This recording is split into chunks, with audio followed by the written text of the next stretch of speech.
유네스 이란 국가안보위원회는 시위 재발 가능성을 우려한다고 전했습니다. 시간 문제일 뿐이에요. 하지만 시위가 다시 일어나면 이번엔 정권의 위협이 될 통일된 전선이 만들어질까요? 아니면 야권 단체들이 여전히 너무 분열되어 있어서 실제로 정권과 정면으로 맞서 싸우기에는 어려운 상황인가요? 시위가 다시 시작될 수 있습니다. 말씀하신 대로 이란 국민들은 큰 경제적 압박을 받고 있고 해상 봉쇄는 이슬람 공화국에 실제 타격을 주고 있습니다. 사실 미국이나 트럼프의 타격이 아닙니다. 그리고 아시다시피 트럼프는 전 세계를 상대로 에너지 패권을 행사할 수 있고 또한 중국, 러시아 그리고 유럽연합에도 큰 압박을 가할 수 있습니다. 그래서 이 시나리오의 승자는 사실 미국입니다. 하지만 지금까지의 패자는 이란 국민들입니다. 왜냐하면 말씀하신 대로 그들은 앞으로 6주에서 8주를 더 버틸 수 없기 때문입니다. 대규모 실업이 발생하고 있습니다. 이란에는 극심한 인플레이션이 있습니다. 그래서 사람들은 그저 살아남기 위해, 먹기 위해 고군분투하고 있습니다. 그들은 굶주림으로 죽을 수도 있습니다. 그래서 절박할 때 다른 선택지가 있나요? 지금 정권은 1월 8일과 9일에 시위가 일어났을 때보다 훨씬 더 약해졌습니다. 그때는 4만 명 아니면 그 이상이 목숨을 잃었습니다.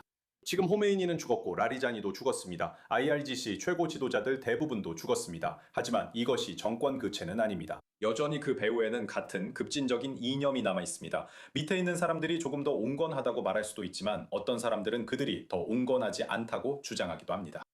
예를 들어 그들은 모우타바 하메네이가 그의 아버지보다 훨씬 더 극단적이라고 말합니다. 지금 우리는 그가 살아있는지 죽었는지 알지 못합니다.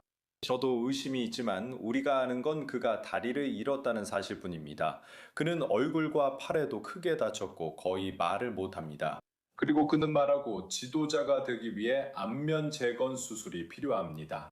그래서 지금 이 순간 나라가 누가 통치하고 있는지 알 수 없습니다. 알리바비든 다른 누구든 간에 우리는 진짜 지도자가 누구인지 잘 모릅니다.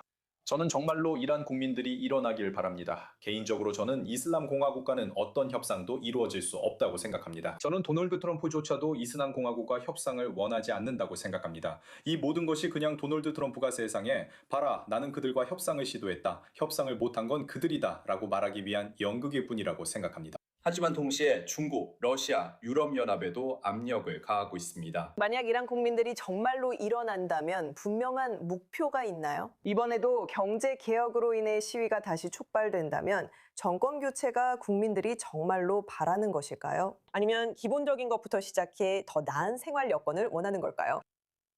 네, 100%입니다. 저는 사람들이 예전보다 더 단결했다고 생각합니다. 항상 분열은 있을 겁니다. 대다수 사람들은 이전 왕의 아들인 브레사파를 지지하고 있습니다. 하지만 디아스포라에서는 약간의 분열이 있습니다. 내부 다툼도 일어나고 있습니다. 그리고 우리가 원하든 원하지 않든 아직 이란 혁명 수비대와 이슬람 공화국 지지자들 무자헤딘이 이곳에 있습니다. 그리고 이란에는 이런 좌파 공산주의자들도 있습니다. 그래서 결코 쉽지 않을 겁니다. 저는 항상 효과적인 정권 교체를 원한다면 아마도 제한적인 규모로라도 지상군이 필요하다고 말해왔습니다. 저는 국민들이 스스로 그 일을 해낼 수 없다고 생각합니다. 공습은 훌륭했고 우리는 이스라엘과 미국에 감사하고 있습니다. 하지만 잊지 마세요. IS는 겨우 2,000명 정도의 인구로 이라크에서 약 100만 명의 이라크인을 통제했습니다. 이슬람 공화국이 약해져도 여전히 모든 무기에 접근할 수 있습니다. 이것이 다음에 말씀드릴 내용입니다. 알다시피 이란 국민들에게 무기를 줘도 실제로 누가 받는지 알 수 없습니다. 이런 일은 쿠르디스탄에서도 있었고 쿠르드족에게도 무기를 줬습니다. 그 무기를 이란인들에게 전달해야 했지만 그들은 그렇게 하지 않았습니다. 그래서 저는 미국과 이스라엘이 군사적으로 개입해서 직접 지상군을 투입하고 이란 국민들과 협력해야만 효과적으로 정권을 전복할 수 있다고 생각합니다. 정권은 60일 동안의 인터넷 차단을 자국민들에게 어떻게 설명하고 있나요? 그러니까 소통을 차단하는 것이 소요를 막는 데서 그치는 것이 아니라 오히려 평범한 이란인들에게 정부가 실제로 그들을 두려워하고 있다는 증거가 되는 순간은 언제일까요? 네, 맞아요. 그런데 서방 평론가들은 이란 국민이 한 일이 아니라 모사드 작전이었다고 TV에서 말하고 있습니다. 미국인들이 이란인을 공격하고 있다고 합니다. 그런데 그렇다면 왜 정권은 인터넷을 차단하는 걸까요? 이슬람 공화국을 지지하는 분들께 묻고 싶습니다. 제발 그 질문에 답해 주세요. 만약 자국민을 죽이지 않는다면 왜 인터넷을 차단하나요? 그들의 변명은 이스라엘 방위군과 CIA가 인터넷으로 시스템을 해킹할 수 있다는 것입니다. 하지만 꼭 사실은 아니에요. 다른 해킹 방법도 있습니다. 그러니까 분명히 그들은 자신들의 범죄를 숨기기 위해 인터넷을 차단하는 겁니다. 알겠습니다.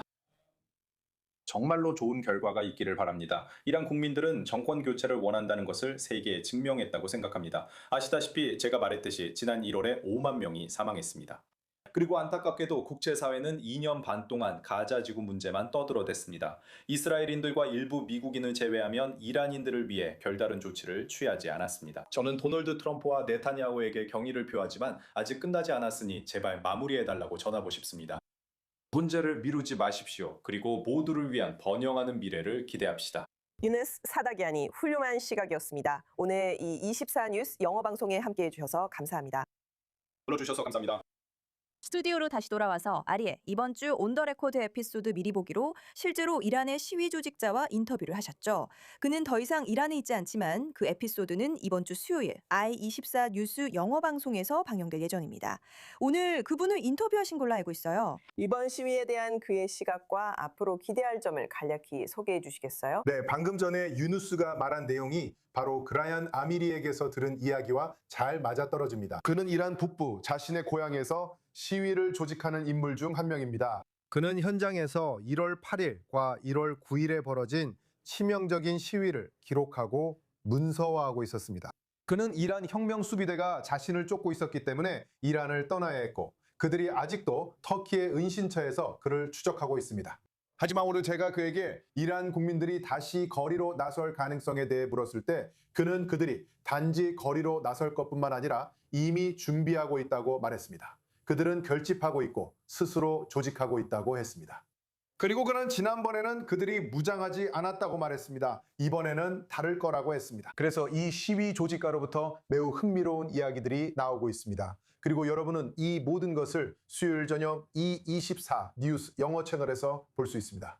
수요일 밤 9시 이스라엘 시간에 놓치고 싶지 않은 인터뷰가 될 것입니다. 미리 내용을 보여주셔서 감사합니다. 감사합니다.